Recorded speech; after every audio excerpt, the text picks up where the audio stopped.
Given ए tuple, तो यहाँ पे एक टपल गिवन है। What will be the output of print tuple 1। तो इसका जो स्टार्टिंग दिया हुआ है 3 से स्टार्ट करना है, तो ये आपका स्टार्टिंग है, ये आपका एंड है, ये आपका स्टेप काउंट है जो हम हर बार इंक्रीमेंट करेंगे बाय 2 तो बोलते हैं स्टेप काउंट। इसका इंडेक्स देखो कहाँ से स्टार्ट हो रहा है, बाय डिफ़ॉल्ट 0 से स्टार्ट होता है, तो ये आपकी 0 वाली वैल्यू है, ये आपका 0 है, ये 1 है, ये 2, ये 3, ये 4, 5, ये 6, 7 और 8। तो 3 से स्टार्ट करना है। 3 से स्टार्ट करते हुए स्टेप 3 से स्टार्ट होगा, पहला इंडेक्स आएगा 3 वाला। 3 के बाद नेक्स्ट आएगा बाय 2 स्टेप काउंट करेंगे तो 5, 5 के बाद आएगा नेक्स्ट 7, बट एंड जो हो रहा है वो 7 पे हो रहा है। इसका मतलब हमेशा जो हमें एंड वाला लेना होता है इंडेक्स वो एक कम लेते हैं, तो मतलब एंड -1 लेते हैं, एंड -1 जो कि यहाँ पे हो जाएगा 6। तो ये 7 वाला तो काउंट ही नहीं होगा यहाँ पे, मतलब कि कौन सी इंडेक्स वाली वैल्यू प्रिंट होगी, 3 और 5 वाली। तो 3 पे क्या है 40 है और 5 पे क्या है आपका 60 है, तो 40 और 60 प्रिंट होगा यहाँ पे। अ, जो कि ये एक टपल है, तो जो आउटपुट मिलेगा वो भी तो हमें टपल ही मिलेगा। तो यहाँ पे जो आंसर आएगा वो आपका डी आ जाएगा, क्योंकि सी क्या है लिस्ट है, तो लिस्ट तो पॉसिबल नहीं है। तो यहाँ पे टपल है तो टपल ही मिलेगा, तो आंसर क्या आ गया 40 और 60 जो कि एक टपल होगा का डी। तो हमेशा इसमें ध्यान यही रखने वाला होता है, जो एंड होता है वो हमेशा एक कम जाता है -1, इसलिए 2 ही वैल्यू प्रिंट करेगा 3 और 5 पे, जो कि है 40 और 60।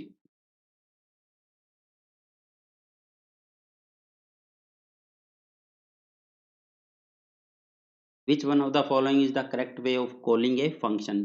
तो पाइथन में जैसे ही हम फंक्शन को डिफाइन करते हैं, तो डिफाइन करने के लिए हम डेफ कीवर्ड यूज करते हैं। जैसे सम नाम का एक फंक्शन लिया, हमने ये डिफाइन किया, यहाँ पे मान लो z is equal to A plus B लिया हुआ है।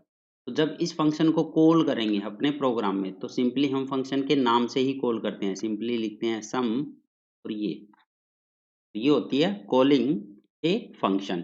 तो यहाँ पे जो ऑप्शन है वो है आपका ए, फंक्शन नेम। आपको सिर्फ फंक्शन नेम दिया जाता है और कुछ नहीं है, फंक्शन नेम देते ही आपकी कॉलिंग हो जाती है। ऐसा कोई कीवर्ड यूज नहीं होता कॉल या आरएटी या फंक्शन नाम का कीवर्ड, ये कोई यूज नहीं करते हम। इसका जो आंसर होएगा वो क्या हो जाएगा आपका ए।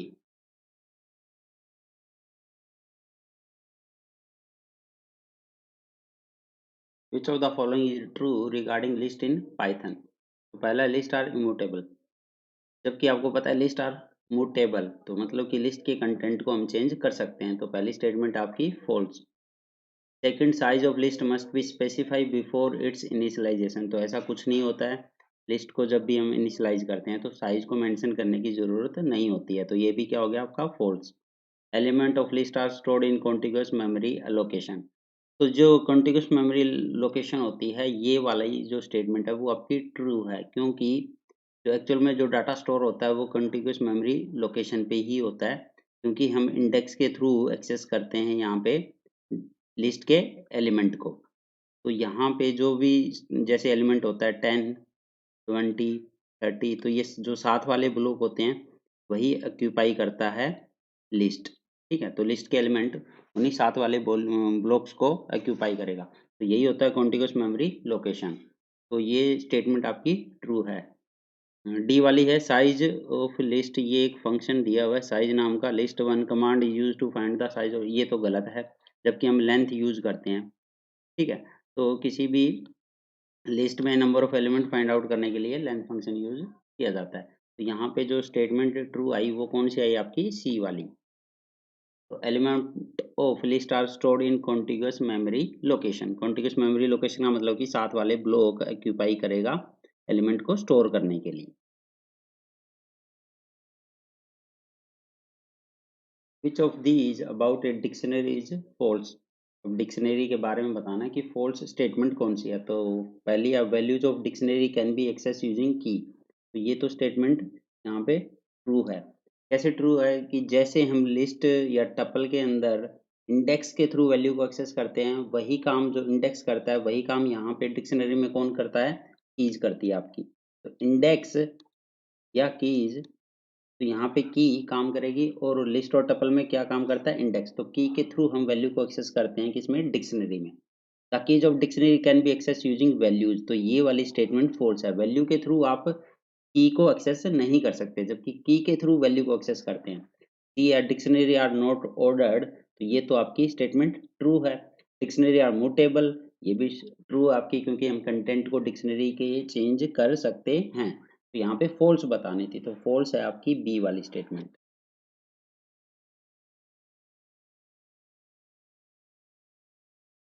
Right the output of the following Python code, तो यहाँ पे x इक्वल टू 2, नेक्स्ट वाली स्टेटमेंट फिर से x equal to 5 and x equal to x plus x and print x। तो अब यहाँ पे देखो, जो पाइथन में जो वेरिएबल डिक्लेरेशन या इनिशियलाइजेशन होती है वो थोड़ा डिफरेंट वे से होती है as compare to C and C plus plus language. वो कैसे होती है, जैसे मान लो पहली स्टेटमेंट में लिखा है x इक्वल टू 2, तो जो ये 2 वैल्यू है ये कहीं ना कहीं मेमोरी के अंदर स्टोर है। मान लो इसका एड्रेस है 2035 पे, ये वैल्यू स्टोर है। तो अब जो वेरी पाइथन क्या करता है कि कुछ वैल्यूज को पहले से मेमोरी के अंदर प्री लोडेड रखता है। तो इस वाले स्पेस को हम बोलते हैं फ्रंट लोडेड डाटा स्पेस। तो इस स्पेस को बोला जाता है फ्रंट लोडेड डाटा स्पेस। इसका मतलब क्या है, कुछ कॉमन वैल्यूज पाइथन क्या करता है, मेमोरी के अंदर पहले से प्री लोड कर देता है। तो अब जैसे ही कुछ वैल्यूज यहाँ पे स्टोर है, जैसे 2 3 4 5 पर्टिकुलर एड्रेस पे स्टोर मिलेगी, तो जैसे ही वेरिएबल असाइन हुआ यहाँ पे एक आइडेंटिफायर, जैसे ही 2 को असाइन होगा, जैसे x हुआ, तो अब x क्या करता है, इस ये x क्या करेगा, अब x इक्वल टू 2 है तो ये 2 को रेफर करेगा। ये होता है पाइथन में वेरिएबल डिक्लेरेशन, इस तरह से होता है। अब नेक्स्ट वाली स्टेटमेंट में मान लो 5 है, तो 5 अनदर लोकेशन पे कहीं ना कहीं स्टोर है। जैसे मान लो इसका एड्रेस है आपका 2040, तो ये यहाँ पे स्टोर है। अब नेक्स्ट वाली स्टेटमेंट में x इक्वल टू 5, अब इसका मतलब ये नहीं है कि यहाँ पे 2 को रिप्लेस कर देगा, ये 2 को रिप्लेस नहीं कर रहा है, इस सेम मेमोरी लोकेशन पे एक्सचेंज नहीं करता है ये वैल्यू को। तो ये क्या करता है, ये इस पे राइट नहीं करेगा, ओवरराइट नहीं कर रहा है ये। अब x जो वेरिएबल है, अब इसको असाइन ना होके अब ये x किसको रेफर कर रहा है, इस वाली वैल्यू को रेफर करेगा नई नए एड्रेस पे। x इक्वल टू 5 जो है वो अब नए एड्रेस पे जहाँ पे भी स्टोर है उसको रेफर कर रहा है। तो एक टाइप से एज ए पॉइंटर काम करता है यहाँ पे, ये जितने भी वेरिएबल हम लेते हैं पाइथन में। जबकि सी और सी प्लस प्लस में हम पॉइंटर यूज करते हैं, अगर आपको याद हो तो यही कॉन्सेप्ट पॉइंटर के लिए यूज किया जाता है। तो यहाँ पे बाय डिफॉल्ट जो वेरिएबल काम कर रहा है वो एज ए पॉइंटर ही तो काम कर रहा है। तो अब नेक्स्ट वाली स्टेटमेंट में आपने x इक्वल टू 5 लिया है, तो इसका मतलब अब x रेफर कर रहा है 5 वाली वैल्यू को। इसका मेमोरी एड्रेस भी क्या है, डिफरेंट है। अब नेक्स्ट वाली स्टेटमेंट में देखो x प्लस एक्स, तो मतलब कि x के अंदर x प्लस एक्स ही करना है। तो अब x की वैल्यू क्या है आपके सामने 5 है, तो अब x equal to x plus x, तो जो कि हो जाएगा 5 प्लस 5 जो कि हो गया अब 10। तो अब जो x रेफर कर रहा है किसको कर रहा है, एक नई वैल्यू को रेफर करेगा अब x फर्दर। तो जहाँ पे 10 है जिसका एड्रेस मान लो 2050 है, अब ये x किसको रेफर कर रहा है, इस वाली वैल्यू को कर रहा है। फाइनली x के अंदर क्या आ गया आपका 10, तो प्रिंट क्या कर देगा ये 10।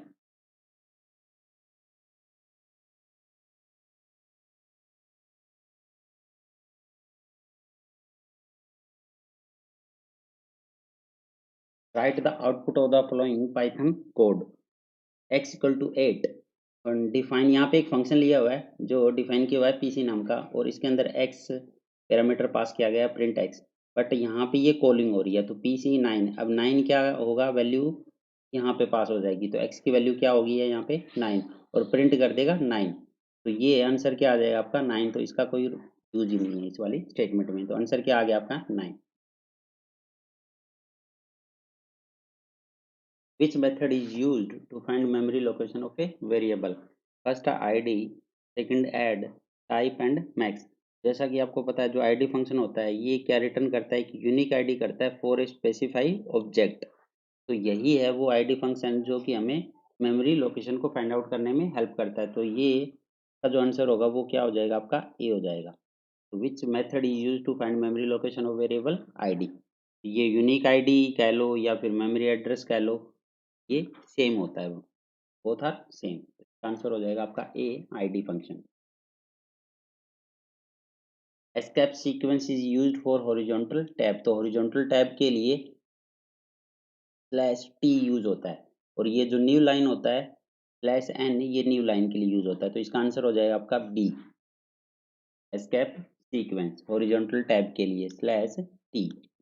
तो आंसर हो गया आपका B. Write the output of the following Python code. तो पहली स्टेटमेंट है a इक्वल टू 9 और x equal to string a। तो a जो है वो आपका इंटीजर है और ये टाइप कास्टिंग कर दिया इसने, मतलब कि a को किस में कन्वर्ट कर दिया, अब स्ट्रिंग में। b इक्वल टू 10 है और b को भी y के अंदर स्टोर कर दिया स्ट्रिंग में कन्वर्ट करने के बाद। तो अब x और y क्या है, आपके स्ट्रिंग वैल्यूज है। और फिर प्रिंट किया एक्स प्लस वाई, मतलब कि दोनों को स्ट्रिंग में क्या किया है, कंकेटिनेशन किया है। तो यहाँ पे जब स्ट्रिंग में कंकेटिनेशन होता है तो क्या होता है, जो एक्स के अंदर अब वैल्यू 9 क्या है आपका, ये 9 आपका, ये भी स्ट्रिंग है, प्लस और 10 भी क्या है, ये भी स्ट्रिंग है। जब कंकेटिनेशन करेंगे तो 910 आ जाएगा आपका। तो इसका आंसर हो जाएगा आपका सी। इसमें टाइप कास्टिंग यूज हो रही है और कुछ नहीं है। str फंक्शन होता है टाइप कास्टिंग के लिए, कन्वर्ट कर देता है जो भी यहाँ वैल्यू पास करेंगे उसको स्ट्रिंग में कन्वर्ट कर देगा। ये भी स्ट्रिंग में कन्वर्ट कर रहा है और ये भी स्ट्रिंग में कन्वर्ट कर रहा है। और उसके बाद यहाँ पे कंकेटिनेशन हो रहा है, तो आंसर हो जाएगा 910। Write the output of the following code. X comma y equal to 5 2। तो यहाँ पे जो एक्स को वैल्यू असाइन हो रही है वो 5 है बट वो स्ट्रिंग है। वाई को जो वैल्यू असाइन हो रही है वो 2 है, वो इंटीजर है। अब जेड कर रहा है एक्स प्लस वाई, तो ये कंकेटिनेशन करने की कोशिश कर रहा है, तो जो कि नहीं पॉसिबल है क्योंकि ये स्ट्रिंग है और ये इंटीजर है। टाइप कास्टिंग का यहाँ पे टाइप एरर दे देगा, ये टाइप एरर दे देगा क्योंकि बोथ आर, जो कंकेटिनेशन में डाटा टाइप क्या होना चाहिए, सेम होना चाहिए था, दोनों ही स्ट्रिंग होते तभी ये कंकेटिनेशन करता। ठीक है, तो यहाँ पे अब एरर आ जाएगा क्योंकि ये स्ट्रिंग है। ठीक है, एक्स क्या है आपका, स्ट्रिंग है और वाई क्या है आपका, इंटीजर है। तो स्ट्रिंग के अंदर इंटीजर कंकेटिनेट नहीं होता है, दोनों या तो स्ट्रिंग होने चाहिए या दोनों इंटीजर होते। इंटीजर होते तो नॉर्मल मैथमेटिक्स की तरह ये वर्क करता। तो यहाँ पे जो आंसर आएगा वो आपका क्या आ गया, एरर। एरर क्यों आया, क्योंकि पहला आपका स्ट्रिंग है और एक्स प्लस वाई करने की कोशिश कर रहे हो यहाँ पे, जो कि पॉसिबल नहीं है। टाइप एरर आ जाएगा। अगर स्पेसिफाई करें कि कौन सा एरर आएगा, वो कौन सा एरर आएगा यहाँ पे, टाइप एरर।